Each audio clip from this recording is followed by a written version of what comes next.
आयुर्वेद में लिखा है कि शहद और घी को यदि समान मात्रा में मिला दिया जाए तो विष बन जाता है, और उसको विषम मात्रा में बनाया जाए तो वो अमृत बन जाता है। जैसे 2 चम्मच शहद और 1 चम्मच घी डाल दिया तो अमृत बन गया, और दोनों 1-1 चम्मच मिला के खा लिया तो विष का काम करता है। तो इसी प्रकार वेद को पता होता है कौन सी औषधि किस प्रकार मिलाने से ये गुण युक्त होती है। तो ये दास इस अध्यात्म मार्ग का वेद है। आप एक सिंपल समझो विद्यार्थी हो, आप जन्म मरण रोग के रोगी हो, ये दास वो वेद है जिसको कंप्लीट कोर्स याद है इस जन्म मृत्यु के रोग के नाश करने का। और आज तक या तो भगवान को ज्ञान था या परमात्मा जिन महापुरुषों को मिले वो कौन कौन है, आदरणीय धर्मदास साहिब जी, आदरणीय नानक साहिब जी, आदरणीय मुलुकदास साहिब जी, आदरणीय दादू साहिब जी, आदरणीय गरीबदास साहिब जी, गांव छुडानी, जिला जज्जर, हरियाणा वाले, आदरणीय गीसा दास साहिब जी, गांव खेकड़ा, जिला मेरठ, उत्तर प्रदेश वाले। इन महापुरुषों की तो दास को जानकारी है कि इनको मालिक आकर मिले हैं, इनसे संपर्क साधा है और इनको वही ज्ञान दिया जो दास को दे रखा है। लेकिन इनको एक प्रार्थना की थी भगवान ने कि तुम इन मंत्रों का जाप कीजिए, लेकिन आगे जो सतनाम और सारनाम है ये अभी सार्वजनिक नहीं करना। लेकिन वो महात्मा प्रथम मंत्र का जाप देते थे, लेकिन बीच बीच के 5 नाम ही देते थे जो आपको 7 मंत्र अब बना कर दिए जाते हैं। इसलिए गुरु ग्रंथ साहिब में 5 मंत्रों का और 5 धुनात्मक शब्दों का जो जिक्र है वो इन्हीं कमलों के अंदर, सभी भगवानों के इनमें कमलों में ये धुन हो रही है।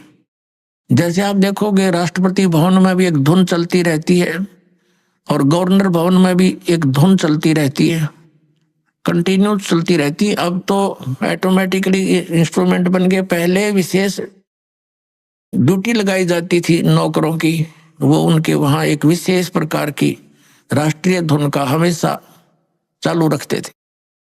तो इस प्रकार इन सभी भगवानों के इन कमलों स्थानों पर जहां जहां ये इनके लोग है वहां ये धुनें हो रही है, उनका फिर हम सुन रहा है इस टेलीविजन में, हमारे शरीर में।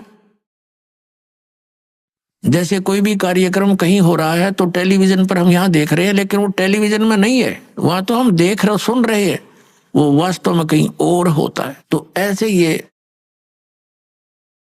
मंत्र हैं। तो पुण्यात्माओं, जो दास आपको मंत्र देता है, जो ज्ञान देता है, ये बिल्कुल फाइनल समझ लेना।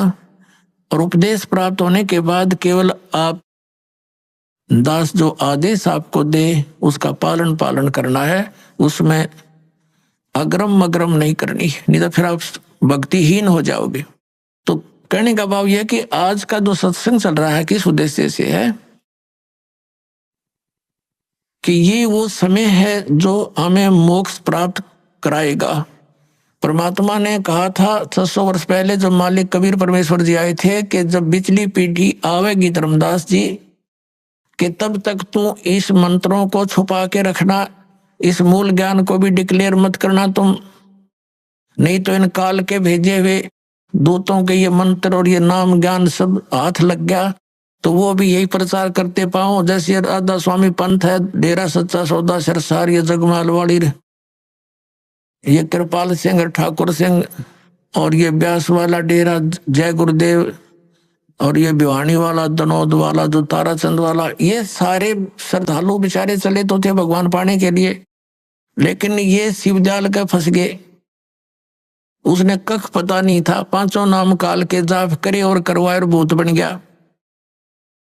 और काल प्रेरणा से भोली भाली श्रद्धालु सारे ब्लाइंड फेथ करके, क्योंकि श्रद्धालु का स्वाभाविक गुण होता है वो अपने गुरुदेव पर ब्लाइंड फेथ करता है, और इसी से सफलता मिलनी थी। लेकिन उसका दुरुपयोग हो गया। किक्कर के पौधे को आम का पौधा जान कर बो लिया और उसकी सिंचाई कर रहे हैं आम प्राप्ति का उद्देश्य रखकर। ये इनकी महाभूल है। 5 नाम काल के मोक्ष की प्रतीक्षा देख कैसी भूल लगी है इनके। तो पुण्यात्माओं, दास का प्रयत्न ये ना समझना कि मैंने आपसे कुछ धन संग्रहित करना है ना। दास 2 रोटी खा रहा था, नौकरी थी सरकारी, जेई की पोस्ट पर विराजमान था, 2 रोटी का गुजारा बहुत ठीक चल रहा था। लेकिन जब से दास को ये पता चला, जब तक नाम देने का आदेश नहीं था तब भी दास घर घर जा जाकर समझाया करता था, गुरुजी से ला करके नाम दिलाया करता था। और फिर उन्होंने दास पर यह भार सौंप दिया, आशीर्वाद दे दिया कि बेटा तुम नाम दिया कर। तो उस दिन के बाद फिर और ज्यादा जिम्मेवारी बढ़ गई, इस तत्व ज्ञान को फैलाऊं। विरोध का भी रिकॉर्ड तोड़ दिया, काल ने क्रोथा कांड करवा दिया, इसी कारण से अत्याचार करवा दिया हमारे ऊपर, लेकिन समर्थ साथ था, कुछ बिगाड़ नहीं पाए। पिछला इतिहास देख लो, संतों भक्तों के साथ जिन्होंने जुल्म गुजारे लेकिन वह सफल नहीं हो पाए, अंत में मुंह की खानी पड़ी।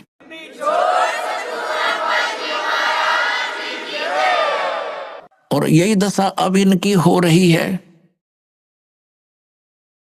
तो पुण्यात्मा, परमात्मा का एक विधान है, क्योंकि परमात्मा कबीर जी जब आए थे उनके साथ भी बहुत कहर तोड़े थे, नकली गुरुओं ने जुल्म करवाए थे। उबलते हुए सरसों के तेल के कढ़ाई में बैठा दिया भगवान को, लेकिन कुछ बिगाड़ नहीं पाए। घेरे कुएं में डालकर ऊपर से कंकर पत्थरों से भर दिया, परमात्मा बाहर बैठे पाए। कारण क्या था? वो यही ज्ञान दिया करता जो दास आज उन्हीं का दिया हुआ आपके रूबरू कर रहा है। आज आपको क्यों स्वीकार्य हो गया? क्योंकि आप शिक्षित हैं और प्रमाण आपके समक्ष है। ये इंस्ट्रूमेंट, ये इंटरनेट, ये प्रोजेक्टर, ये चैनल मालिक ने आपके लिए बनवाए ना। जीव सत्र की सोच नहीं है ये इस तरह के इंस्ट्रूमेंट बना ले, ये पहले ना बनाए, आज तो 100 साल पहले कहाँ थे ये? वही मनुष्य थे, हरिन तो अच्छे बुद्धिमान और बहुत अच्छे नेक आत्मा थी। अब परमात्मा ने ये बुद्धि दी है ताकि मेरे बच्चे घर बैठे देख सके प्रमाणों को, और पहले शिक्षित किया आपको कि इन भ्रमित करने वाले काल के दूतों से तुम स्वयं सतर्क होकर के देखो इन सदग्रंथों को, ये क्या बता रहे हैं। इन्हीं की साक्षी लेकर के ये आपको इसके विपरीत ज्ञान दे रहे हैं। तो आज इसलिए हम सफल हुए कि आप शिक्षित हैं और साथ में भगवान का पंजा दास के साथ है। तो और उसके बिना ये कदम भी नहीं चल सकते हम इसे घोर कलयुग में। और आज हम कितने सफल हो रहे हैं? क्योंकि हमारा ज्ञान सच्चा है, हमारा भगवान सच्चा है और हम सत्य के ऊपर संघर्ष कर रहे हैं।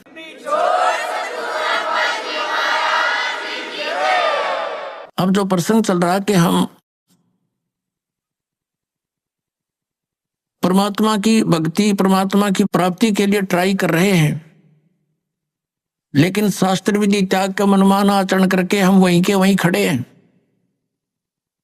हमारा हर तरह से गिरावट में आ गए, हम हमारे विचार गिरावट में आ गए, हमारी क्रियाओं में बहुत अंतर हो गया। सराउंडिंग का क्षेत्र हम देखते हैं, जहां भी देखते हैं हमारे बच्चे जो उपदेश लेकर जाते हैं, क्योंकि इन्होंने तो सब बुराई छोड़नी है, तो घर में, पड़ोस में, रिश्तेदारी में, सब जगह वही बुराइयां ग्रस्त हैं। बीड़ी, शराब, मांस, तमाकू, माया जोड़न की चर्चा, दूसरा ज्ञान नहीं। तो पुण्यात्माओं, कुछ दिनों के बाद हमारी संख्या बढ़ती जाएगी। जब हमारी संख्या बढ़ेगी तो बुराई वाले लोग शर्माने लग जाएंगे। उनको अब तो कोई शर्म नहीं रही, बाप बेटा इकट्ठे बैठ कर दारू पीवे, बता शर्म रही? फिर छोटे छोटे बच्चे भी धिक्कारेंगे, कोई रिश्तेदार भी आ जाएगा, आप क्या पी रहे हो? ये कोई शराब पीने की चीज है? इसके कहते हैं मदरा पीवा कड़वा पानी, 70 जन्म कुत्ते के जानी, इस तरह के प्रमाण दिया करेंगे हमारे बच्चे। कहते हैं सुरापान मदमासाहारी, गमन करे भोगे पर नारी, 70 जन्म कटेंगे शीशम, साक्षी साहेब है जगदीशम। और परमात्मा कहते हैं 100 नारी जारी करे सुरापान 100 बार, एक जन्म हुक्का भर दे वो डूबे काली धार। ये तमाकू के अंदर इतना दोष है कि एक पर स्त्री गमन करने वाले का पर द्वारा स्त्री का खोला, 70 जन्म अंधा हो डोला। सुरापान मदमासाहारी और जो गमन करें भोगे पर नारी, 70 जन्म कटेंगे शीशम, साक्षी साहेब है जगदीशम। जो ऐसे पाप करेंगे उनके 70 जन्म तो लगातार वो बलि के बकरे बनेंगे। परमात्मा ने कहा कि एक पर स्त्री गमन करने का क्या बताया है कि 70 जन्म तो अंधा होकर धक्के खावे और फिर 70 जन्म वो बलि का बकरा बनकर गल कटवावे। कितना घोर पाप है। और फिर कहते हैं ऐसे ऐसे 100 नारी जारी करे 100 सुरापान 100 बार। एक चिलम सुरापान, एक बार सुरापान करने का कितना पाप है? मदरा पीवे कड़वा पानी और 70 जन्म कुत्ते के जानी। जो मदरा एक बार भी पीते हैं 70 जन्म कुत्ते के होंगे। जैसे आप मैं इस मारीची जी के जो महावीर जैन के जीव की कथा सुनते हो, 60 करोड़ बार गधा 30 करोड़ बार कुत्ता, तो ये इन्हीं दोषों के प्रतिफल में बनते हैं। तो हम गलतियां कर जाते हैं किसी जन्म में, फिर वो लिखे जाते हैं, इकट्ठे होते हैं, फिर वो भोगने पड़ते हैं। तो क्या बताया है? मदरा पीवे कड़वा पानी, शराब पीता है जो 70 जन्म कुत्ते के जानी। आज तो टिट्टी पाक रहा, घुट्टी ला के होटलों में बैठ के मौज मार रहा, फिर कुत्ता बन के गंदी नाली के जल को पिया करेगा। ले अब तेरी मदरा ये बन गई, मदरा पीवे कड़वा पानी 70 जन्म कुत्ते के जानी। फिर क्या बताते हैं? 100 नारी जारी करे। जो 100 नारी बर नारी भोगेगा उसको कितना घोर पाप होगा। और सुरापान 100 बार, एक बार सुरापान यानी शराब पीने का कितना दोष है, अभी आपको बता दिया। ऐसा 100 बार कर ले और एक चलम हुक्का भर दे, पीने वाले का तो गर्क बेड़ा है ही, एक हुक्का भर के देने वाले को इतना पाप लगेगा। क्योंकि कोई दोष में सहयोग देता है, कोई हत्या करने जाता है, उसकी मदद कर रहा है, उसको उठा के उसको हथियार दे रहा है कि ले कर ले काम, तो दोनों दोषी हैं वो। तो यहाँ क्या बताया कि 100 नारी जारी करे सुरापान 100 बार, एक चलम हुक्का भर दे और डूबे काली धार। जैसे आपने गीता जी अध्याय नंबर 7 के श्लोक नंबर 29 में सुना है कि जो व्यक्ति सभी कर्मों से परिचित है, पूरे अध्यात्म ज्ञान से परिचित है और तत्परम से परिचित है, तत्परम यानी परम अक्षर ब्रह्म से, तो वह केवल जरा और मरण से छूटने का ही प्रयत्न करते हैं। वो यहाँ की बकवादों में आश्रित नहीं रहते, यहाँ की किसी वस्तु की डिमांड नहीं करते। दोष भक्ति के अनुकूल साधना वही करते हैं और उसमें बाधक वस्तु को ग्रहण नहीं करते। तो ये हमारे बच्चे इन पूरे अध्यात्म ज्ञान से और इस सभी पूरे कर्मों से परिचित हो जाएंगे, तो फिर वो आम व्यक्ति को जो भी उनके संपर्क में आवेगा उनके गुणों से परिचित कराएंगे कि ये मत करो आप, ये पाप लगता है। अब छोटे छोटे बच्चे भी, कोई रिश्तेदार आता है वो बीड़ी वगैरह मंगवाता है, वो मना कर देते हैं, आपकी और सब सेवा कर देंगे पर ये नहीं करेंगे क्योंकि इसमें हमें दोष लगेगा, और आप हमारे घर पर भी इसको पीने की कृपा ना करना, हमारी हानि हो जाएगी। तो वो अपने आप शर्मिंदे होंगे। एक भक्त बता रहा था कि ऐसे हमारे घर पर हमारा एक बहनोई आ गया, उसने हमारे लड़कों पर, लड़के थे घर पे, और वो लगा निकाल के बीड़ी पीने, उनसे उन्होंने कहा जी आप फूफा जी बीड़ी ना पियो हमारे घर पे।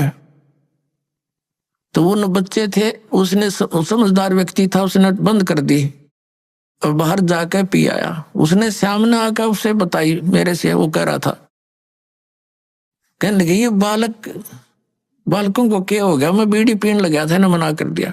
तो उन्होंने कहा ये हमने उपदेश ले रखा है ऐसे ऐसे, हम ना ये पीवर ना पीने दें, ना हम आपकी मदद करेंगे और आपकी सारी सेवा करेंगे हम, लेकिन ये अब हम नहीं, आपको सहयोग भी नहीं देंगे। तो रिश्तेदार उसी का नाम होता जो अनुकूल हो जाना, तो दुश्मन है वो आपका। तो उन्होंने बोला जी कोई बात ना, अगर आपकी ये बात है तो मैं आप आज के बाद आपके घर में बीड़ी ना लाऊं और ना पीऊं। तो वो दूसरा भाई था, वो नाम नहीं ले रहा, वहां अपना जाकर जो उसने पीना खाना था कराया, बाकी आके सो गया हमारे पास, रोटी खा ली, कोई बात नहीं। फिर वो गया हुआ था किसी कारण से कहीं पर, वो ही कहीं दूसरी रिश्तेदारी में, वो कह रहे थे कि हम ऐसे ऐसे वहां जाएंगे, तो भी चलेगा कि? तो वो खुद कह रहा था हमारा बहनोई कि वहां जाओ तो भाई अपना बीड़ी माचिस बार धर दियो, यानी खुशी के, उसने कोई उलाहना नहीं दिया, बल्कि उनको आगाह किया कि वहां लेके मत जाना, उड़ा नहीं बढ़न देंगे तुमने बीड़ी माचिस समेत। तो वो रिश्तेदार भी अच्छे थे, ने बोला बहुत अच्छी बात है, हम ठीक है, उनके नियम को क्यों भंग करेंगे। तो धीरे धीरे उस रिश्तेदार ने भी उपदेश ले लिया, जब देखा कि बालक भी इतना ज्ञान रखते हैं, बुराई से दूर रहना चाहते हैं, और हम बुराई कर रहे हैं तो हमारे बालक भी ग्रहण करेंगे। तो उस बुद्धिमान व्यक्ति ने भी उपदेश ले लिया, अपने बच्चों को इस मार्ग पर लगा दिया। तो ऐसे ये बुराई इब कम होगी। और पहले हम क्या करते थे,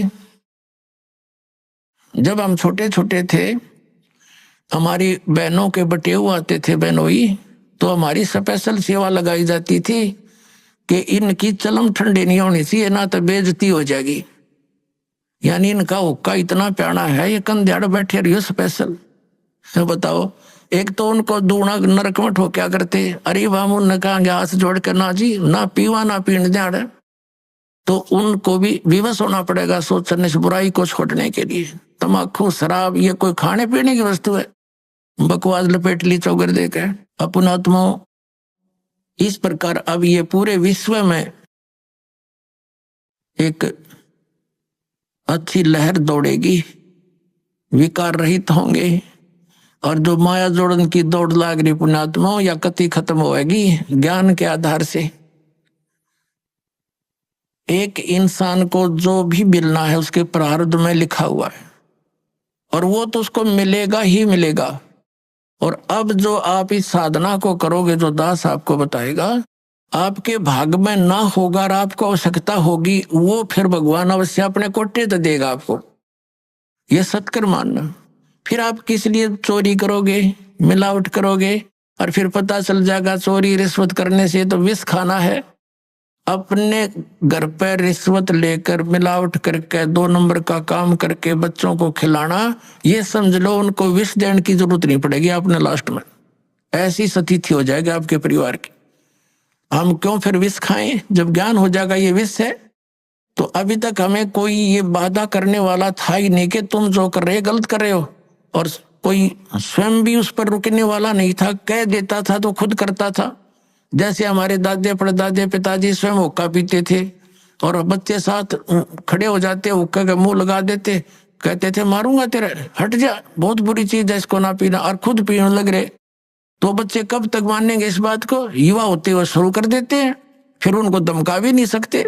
तो ऐसे ही अभी तक जितने भी ये पंथ संत थे, ये बुराइयां नहीं छुटवा सके, क्योंकि इनके पास वो वचन शक्ति नहीं थी, और ना उनके उनसे उपदेशी को कोई आध्यात्मिक या कोई भौतिक लाभ हुआ।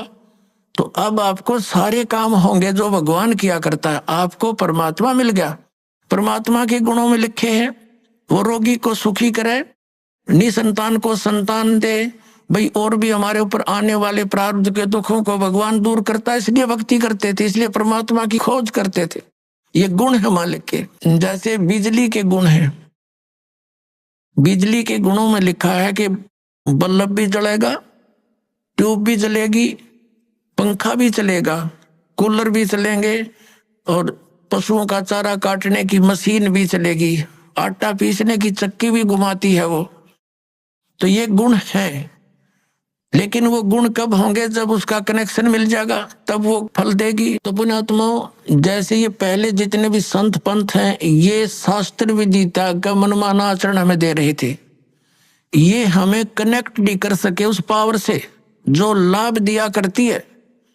अब जैसे किसी ने एक कीकर का लठ गाड़ के उसका तार बांध के पावर हाउस बना रखे हो, और आगे उसे सब कनेक्शन लिए बैठे हैं, तो उनके कनेक्शन भी लिए हुए हैं, लेकिन वो गुण नहीं हो रहे हैं जो इलेक्ट्रिसिटी करा करती है, क्योंकि इलेक्ट्रिसिटी का कनेक्शन है नहीं, वो तो कनेक्शन उसकी करके लटका बांध रखा है।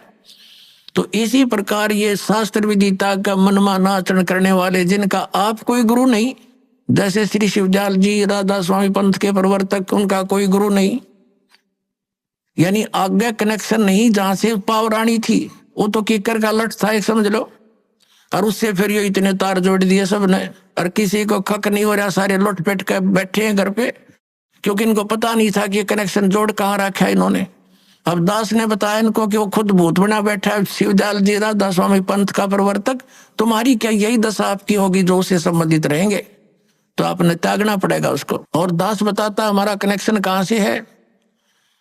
परमेश्वर कबीर देव जी जो जुलाहा धाणक कहलाते थे, ये पावर हाउस है, ये अनंत कोट ब्रह्मांड के स्वामी हैं, और वहीं से हमारा पावर जुड़ा हुआ है। आदरणीय गरीबदास साहिब जी सीधे कबीर साहिब से जुड़े हुए थे, उनके शिष्य हुए सीधे, परमात्मा ने आकर उनको सतलोक दिखा और वापस छोड़ा। उसके बाद गरीबदास जी के पास शीतल दास जी, और उसके बाद हमारे गुरु जी। हमारा कनेक्शन जुड़ा हुआ उस पावर हाउस से, कनेक्टेड तार है सारे, और वो पावर आपके पास पहुंच रही है। आप सबको लाभ होगा ना, कैसे हो, पावर का तो गुण है, वो लाभ देगी ही देगी आपको। तो इस प्रकार पुण्यात्माओं, आप जी अब सुखी भी होगे, बुराइयों से भी बचोगे, क्योंकि आपको ज्ञान हो जाएगा।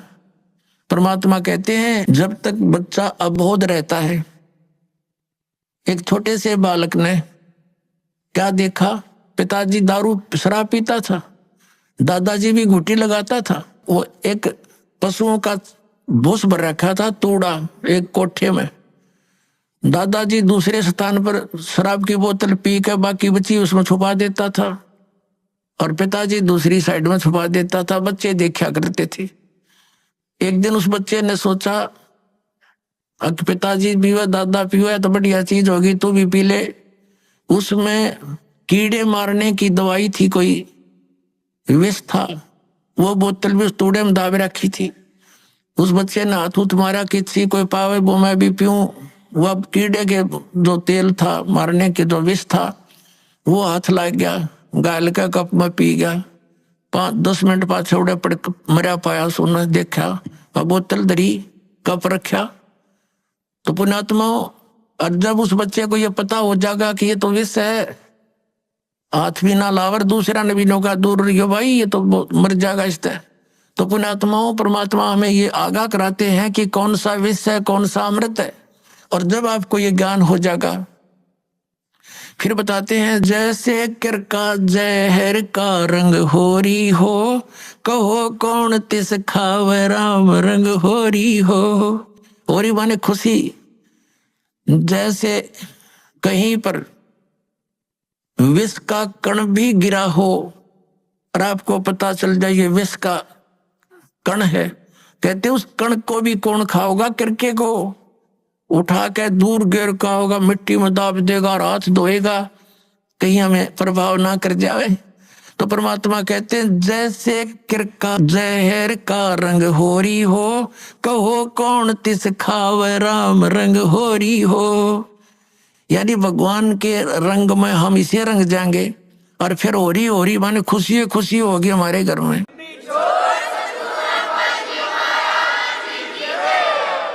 इस प्रकार हम इन बुराइयों से बचेंगे, और फिर सपने में भी नहीं कर सकते। सत्कर मान लियो पुण्यात्मा, आपके आसपास भी कोई किसी का धन पड़ा होगा, विष दिखाई देगा, और कोशिश करोगे उसको उठा करके भाई किसका है कहाँ पर है, आप या उठाओगे ही नहीं। और चोरी तो बहुत दूर की बात, मिलावट करना, रिश्वत लेना, किस लिए लेते हैं हम रिश्वत, किस लिए लेते हैं हम ये 2 नंबर का काम किस लिए करते हैं। बड़ी कोठी हो, फिर दो बेटियां, उनकी शादी करनी, उसमें कई लाखों रुपए का दहेज देना है, यही 2 कारण है हमारी ये। और बड़ी कार हो, ये 3 कारण है जो हमें इस सब बुराइयों की तरफ खींच रहे हैं। तो हमने अपने बुद्धिमत्ता के साथ और तत्व ज्ञान के आधार से इनको बिल्कुल कम करना है।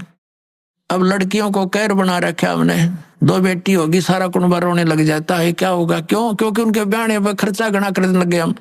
ये समाज में बकवाद भर दी इन पिक्चरों ने।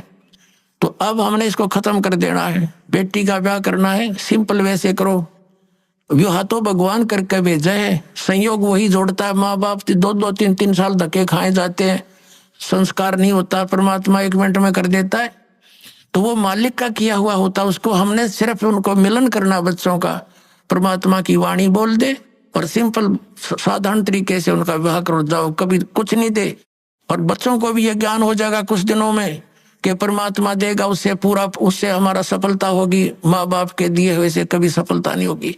अब हम कितना दे सकते हैं अपने बच्चे को, ये क्या माँ बाप आजीवन उसको दे सकता है सारे इतना दहेज में? नहीं दे सकता। बच्चा अपना करे और खाओ, भगवान पर आश्रित रहे, फिर भगवान देगा, तब सफलता होगी। तो ये बकवाद हमने घर करी देखम देखा, अब इसको त्यागेंगे कति, सिंपल मकान बनावाएंगे। आज कोठी गार्डन पे 2-5-10 लाख रुपये की इधर उधर से कर लिए, कोठी बना दी हैं, और फिर मृत्यु होगी, वह कोठी नौकी न रहेगी। आप कुत्ता अपने का उसकी गली में बैठा छाया में, और वहां भी ना बैठने देखो, आते मारेगा लठ। तो हमने इतना ही काम करना है जो हमारा भक्ति में बाधक ना हो।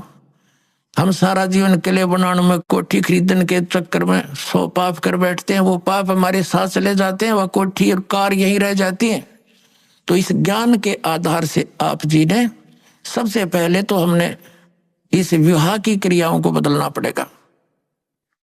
उसके बाद फिर हमने इन कोठियों की जरूरत क्या है गणी। एक सिंपल मकान बनाओ जो भगवान ने आपको दे रखा है, अवश्य बनाओ, ठीक गर्मी सर्दी से बचने के लिए। और समय की, वर्तमान की जो आवश्यकताएं हैं, आपको कार भी चाहिए, मान ले स्पीड अच्छी होगी जमाने की, मोटरसाइकिल चाहिए। आप विश्वास करना परमात्मा आपको वो भी देगा, लेकिन सदुपयोग के लिए उसमें परमात्मा की कैसेट ला के चले, उसके अंदर भगवान की टेप चलावे, मालिक की चर्चा करता जावे और आवे, तो वो आपको सबको दे सकता है। मालिक के घर में किसी चीज की कमी नहीं, लेकिन दुरुपयोग ना हो।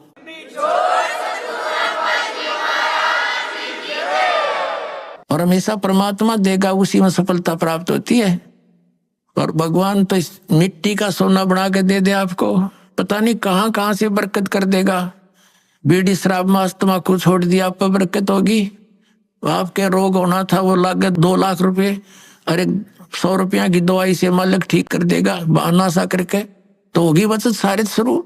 और पाप से दूना दुख होता बढ़ता चला जाता है। एक पैर में थोड़ा सा दर्द हुआ था एक व्यक्ति के, नौकर टांग कट के पीछा छूटा, और अब नाम लेने के बाद डॉक्टर सलाह देते हैं कि टांग कटती अगर तो 2 दिन लेट हो जाता था। अब वो टांग बच की 200 रुपये की दवाइयों से। तो पुण्यात्माओं, पुण्य और पाप के ऐसे फल अलग अलग बन जाते हैं। तो हम पुण्य करेंगे तो परमात्मा हमारे साथ होगा, विधान है उसका। तो जो हानि ज्यादा होनी है वह थोड़े में टल जाएगी। परमात्मा कहते हैं कि सतगुरु शरण में आने से आई टले बला, और जय मस्तिष्क में सूड़ी हुआ काटे में टल जा।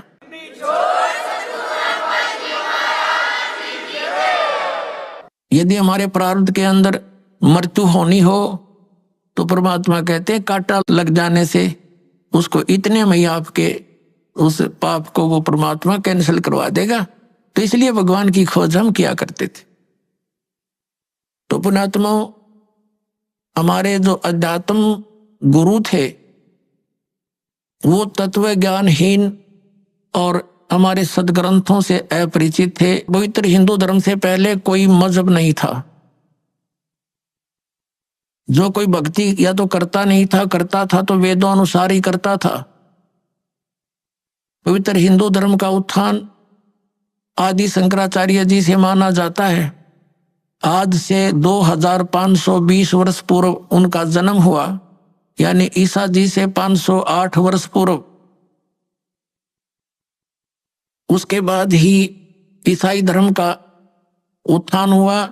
ईसा जी का जन्म आज से 2012 वर्ष पहले हुआ, और उस ईसाई धर्म के बाद ही मुसलमान धर्म का उत्थान हुआ। लगभग 1400 वर्ष उसको हुए हैं। अब हमारा जन्म पवित्र हिंदू धर्म में हुआ। हिंदू धर्म के जो सदग्रंथ माने जाते हैं, पवित्र 4 वेद, पवित्र श्रीमद् भगवत गीता, पवित्र पुराण, और हमारे जो आचार्य शंकराचार्य और ये मंडलेश्वर जो हिंदू धर्म के गुरुजन ये कहते थे कि हम पुराणों, वेदों और गीता अनुसार तुम्हें ज्ञान दे रहे हैं, और इनको कख भी पता नहीं था पुराणों, वेदों और गीता जी का। अब आपको थोड़ा सा ज्ञान देते हैं कि श्रीमद् भगवत गीता जी का ज्ञान किसने बोला। पुण्यात्माओं, इसको तत्व ज्ञान कहते हैं। अब ये ज्ञान तो सबने पता है, किसी से पूछ लो तुरंत उत्तर दे देता है कि श्रीमद् भगवत गीता का ज्ञान किसने बोला? श्री कृष्ण जी ने बोला।